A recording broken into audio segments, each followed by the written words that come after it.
MLA గారికి coordinate చేస్తారని కోరుకుంటున్నాను. ఎందుకంటే మా ఎమ్మెల్యే గారి ఆఫీస్కి కోఆర్డినేట్ చేయడం వల్ల అంటే మీరు టైం బాండ్లో ఈ పరిష్కారం ఎందుకు అవ్వట్లేదు. మీకు ఎలా పీజీఆర్ఎస్ చాలా వస్తూ ఉన్నాయి పైనుంచి కూడా. ఈరోజు పైన గౌరవ ముఖ్యమంత్రి గారి దగ్గర నుంచి కింద లెవెల్లో ఉన్నటువంటి ప్రతి ఒక్క ఈరోజు ఆన్లైన్లో పడతా ఉన్నారు. అంటే పరిష్కారం అనేది అని ఖచ్చితంగా చూడడానికి ప్రయత్నం చేయాలి. దీంట్లో డిపార్ట్మెంట్ యొక్క పాత్ర చాలా ముఖ్యమైనది. దీన్ని తప్పకుండా పరిష్కరిస్తారని చెప్పి ఈ ప్రతి ఒక్క అంశాన్ని కూడా దృష్టిలో పెట్టుకుని అంటే పొలిటికల్ అంశాలు కూడా కొన్ని ఉంటాయి, వ్యక్తిగతమైన అంశాలు ఉంటాయి, అలాగే కమ్యూనిటీ అంశాలకు సంబంధించిన అంశాలు కూడా ఉంటాయి. వీటి మీద సపరేట్గా మూడు కింద విభజించి వీటిని త్వరతగిన పరిష్కారాలు చేస్తూ మంచి పేరు ప్రభుత్వానికి తీసుకురావాలని సందర్భంలో కోరుతూ తీసుకోండి. Thank you sir.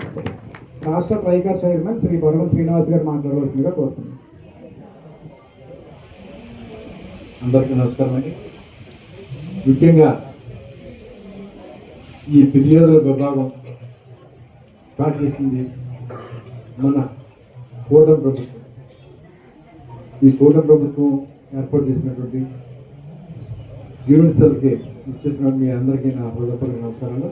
ముఖ్యంగా ఈనాటి కార్యక్రమానికి ముఖ్య అతిథి చేసినటువంటి మన శాసనసభ్యులు శ్రీ బాలరాజు గారికి, అలాగే కరాటా సాయి గారికి, గడ్డవాణి రవికుమార్ గారికి, వివిధ మండల అధ్యక్షులు బీజేపీ టీడీపీ అధ్యక్షులు వారందరికీ, పెద్దలందరికీ, పెద్దలందరికీ నా హృదయపూర్వక నమస్కారాలు. ఈ యూనివర్సల్లో ముఖ్య ఉద్దేశం ఏంటంటే అందరికీ సమస్యల పరిష్కారం వారి కూటమి ప్రభుత్వం ఏం చేస్తుంది, చేసే మంచి పనులు అందరికీ తెలియబడతారు. ఇబ్బంది లేకుండా ఉండాలి, ఇబ్బంది లేకుండా చూడాలని చెప్పి చంద్రబాబు నాయుడు గారు, పవన్ కళ్యాణ్ గారు, మోదీ గారు చెప్పినటువంటి ప్రకారంగా ఈరోజు ఇక్కడ ఏర్పాటు చేయడం జరిగింది. అలాగే మొన్న శుక్రవారం నాడు మా ఇంటి దగ్గర పెట్టాం పొలంలోనే టీడీపీ యూనిసెల్లో శుక్రవారం ఈ మన జనసేన తరఫున మన ఎమ్మెల్యే గారు ఏర్పాటు చేశారు.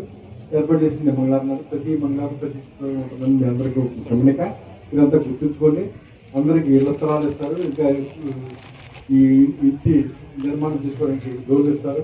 కాబట్టి అందరూ కూడా ఈ అవకాశాన్ని ప్రతి ఒక్కరు కూడా విషయం చెప్పి ఎమ్మెల్యే గారితో ఈ అన్ని సమస్యలు పరిష్కరించుకోవాలని మనసా వాచ కోరుకుంటూ చేస్తున్నాను.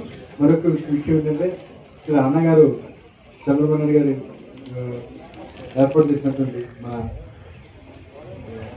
మన మాజీ ముఖ్యమంత్రి అన్నగారు ఎన్టీఆర్ గారు విగ్రహానికి దండ వేయకుండా వచ్చాం. మేము ఆ వీటిని వేసి మేము వస్తాను, మరలా వస్తాను, మరలా అటెండ్ అవుతాను. మీ అందరూ కూడా మనం వేయించి నాకు సెలవు తీసుకొచ్చుకున్నాము. నమస్కారం అందరికీ. గౌరవ ఎమ్మెల్యే గారు మాట్లాడవలసింది.